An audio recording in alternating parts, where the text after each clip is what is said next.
ثم أورثنا الكتاب الذين اصطفينا من عبادنا صدق الله العظيم. اللهم صل على سيدنا محمد وعلى آل سيدنا محمد وبارك وسلم. معزز اساتذہ کرام اور عزیز طلباء، مجھے بہت مختصر بات کرنی ہے. سب سے پہلی بات تو یہ ہے کہ آپ لوگ اللہ تبارک و تعالیٰ کے یہاں بہت اہم لوگ ہیں. جو میں نے آیت قرآن کی ابھی تلاوت کی ہے اس میں اللہ تبارک و تعالیٰ ارشاد فرماتے ہیں ثم اورثنا الکتاب الذین اصطفینا من عبادنا، کہ ہم نے کتاب کا وارث ان لوگوں کو بنایا جو ہمارے بندوں میں سے ہمارے چنے ہوئے بندے ہیں. تو آپ علم حاصل کرنے کے لیے مدرسے میں ایسے ہی نہیں آ گئے.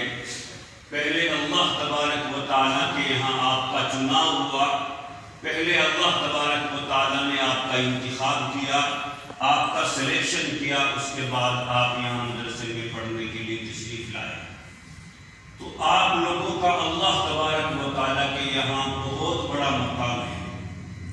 ذرے خاک میں مچھلیاں پانی میں برگو شجر، ذرے خاک میں مچھلیاں پانی میں برگو شجر، نیک تعلیم کے لیے دعا کرتے ہیں شام و سحر. تو آپ کے لیے تو سمندر کی مچھلیاں تک دعائیں کرتی ہیں. اس لیے آپ لوگوں کو اپنے مقام کو پہچاننا چاہیے. یہاں رہتے ہوئے اپنی پڑھائی میں محنت کرنی چاہیے. کوئی قرآن کریم پڑھ رہا ہے تو اچھے طریقے سے اس کے اندر محنت کرنی چاہیے. یا کوئی فارسی اور عربی کا طالب علم ہے تو اس کو خوب محنت سے پڑھنا چاہیے. اللہ کی ذات سے امید ہے کہ جو بھی طالب علم مدرسے میں رہتے ہوئے اپنا وقت برباد نہیں کرے گا، اچھے طریقے سے پڑھے گا، تو اللہ تبارک و تعالیٰ اس کو بہت بڑا مقام عطا فرمائیں گے. اور یہ بالکل حقیقت ہے کہ نحن قوم اعزنا اللہ بالاسلام، کہ ہم ایسی جماعت ہیں، ہم ایسی قوم ہیں جن کو اللہ نے اسلام کی وجہ سے عزت دی ہے. تو ہمارا تعلق علم سے جڑ گیا، اللہ سے جڑ گیا، اس کے رسول سے جڑ گیا، اس کی کتاب سے جڑ گیا. اگر ہم اس نسبت کی قدر کریں گے تو اللہ تبارک و تعالیٰ آخرت میں تو ہمیں نعمتوں سے سرفراز فرمائے گا ہی. اللہ تبارک و تعالیٰ دنیا ہی میں جنت عطا فرما دے گا. اللہ تبارک و تعالیٰ دنیا میں آپ کو وہ عزتیں دے گا کہ جو دوسرے دنیا دار بڑے بڑے لوگوں کو بھی جو ہے نصیب نہیں ہوں گی. یہ بالکل حقیقی بات ہے. ہمارے جو دادا تھے ان کے پوتے تقریباً 30-40 تھے، جس میں سے کچھ نے MBA بھی کیا، کچھ وکیل بنے اور بہت سارے تھے. میں یہ سمجھتا ہوں کہ اکثر جو ہمارے بھائی تھے یا تایازاد چچازاد بھائی تھے وہ ہم سے کہیں گنا زیادہ سمجھدار تھے، زیادہ عقل مند تھے، زیادہ ہوشیار تھے. ہم ان کے مقابلے میں اتنے کوئی خاص نہیں تھے.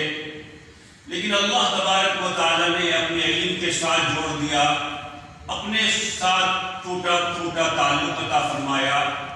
تو اللہ تبارک و تعالیٰ کے فضل و کرم سے صرف ہمارے تایازاد بھائیوں میں نہیں، ہمارے جو ہے گاؤں میں نہیں، علاقے میں نہیں، اللہ تبارک و تعالیٰ نے جو عزت دی ہے وہ کسی اور کے حصے میں نہیں آئی.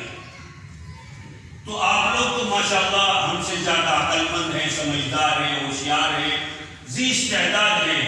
تو اگر آپ اللہ تبارک و تعالیٰ کی اس نسبت کا لاج رکھیں گے تو اللہ تبارک و تعالیٰ سے بڑا کوئی قدردار نہیں ہے. اللہ خود فرماتا ہے ان اللہ شاکر علیم، کہ اللہ تبارک و تعالیٰ بہت بڑے قدردان ہیں. آپ دنیا میں تو ایسا ہوتا ہے آپ کسی کے لیے اپنا خون بھی دے دیجئے، لیکن اگر آپ کو پسینے کی بھی ضرورت پڑے گی تو ہو سکتا ہے وہ آپ کو اپنا پسینہ بھی نہیں دے. لیکن اللہ تبارک و تعالیٰ کا معاملہ بہت ہے. اگر آپ اللہ تبارک و تعالیٰ کے لیے ایک قدم بھی اٹھائیں گے اللہ تبارک و تعالیٰ اس کا بھی بدلہ دیں گے اور اللہ تبارک و تعالیٰ بھرپور بدلہ دیں گے. حضرت بلال رضی اللہ تعالیٰ عنہ کو دیکھ لیجئے کہ وہ کیا تھے. اسلام لانے سے پہلے ایک غلام تھے، ہم تھے، کالے کلوٹے تھے، ہونٹ موٹے تھے، ان کو کوئی پوچھنے والا نہیں تھا۔ لیکن جب اللہ تبارک و تعالیٰ نے ان کو اسلام کی دولت سے سرفراز فرمایا تو ان کے نام کو قیامت تک جو ہے زندہ رکھ دیا، حتیٰ کہ ایک مرتبہ نبی کریم صلی اللہ علیہ وسلم نے ارشاد فرمایا کہ بلال کیا بات ہے، میرے خواب دیکھا، مجھے تیری جو ہے قدموں کی آواز اپنے سے آگے آگے جنت میں آئی۔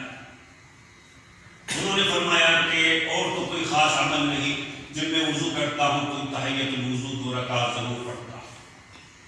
وہی بلال کہ حضرت عمر فاروق رضی اللہ تعالیٰ عنہ جب حضرت بلال تشریف لاتے تو فرماتے کہ سیدنا بلال آ گئے، یعنی ہمارے آقا، ہمارے جو ہے آقا بلال آ گئے۔ یہ مقام اللہ تبارک و تعالیٰ نے قیامت تک کے لیے دیا۔ اسی کو علامہ اقبال نے کہا، چمک اٹھا ستارہ جو تیرے مقدر کا، اٹھا کر تجھ کو حجاز میں لایا، ہوئی سی غم کدے سے تیرے میں کدے کی آبادی، تیری غلامی کے صدقے ہزار آزادی، جفا جو عشق میں ہوتی ہے وہ جفا ہی نہیں، ستم نہ ہو تو محبت میں کچھ مزہ ہی نہیں۔ تو میرے محترم بھائیوں، عزیز طلبا، ہم لوگوں کو بھی چاہیے کہ وقت کی قدر کریں، اپنے کتابوں کی، اساتذہ کی قدر کریں، اس نسبت کی لاج رکھیں، اپنے وقت کو برباد نہ کریں، اللہ تبارک و تعالیٰ کے ساتھ اپنے تعلق کو مضبوط کریں۔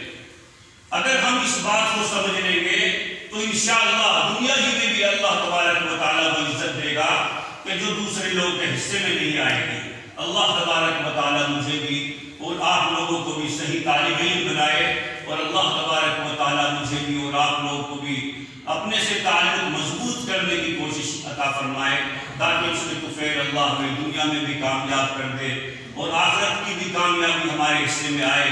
اب میں اس بات پر اپنی تقریر کو ختم کرتا ہوں۔ مصیبت اٹھاؤ مشقت بھرو، مصیبت اٹھاؤ مشقت بھرو، طلب میں جیو جستجو میں مرو۔ واخر دعوانا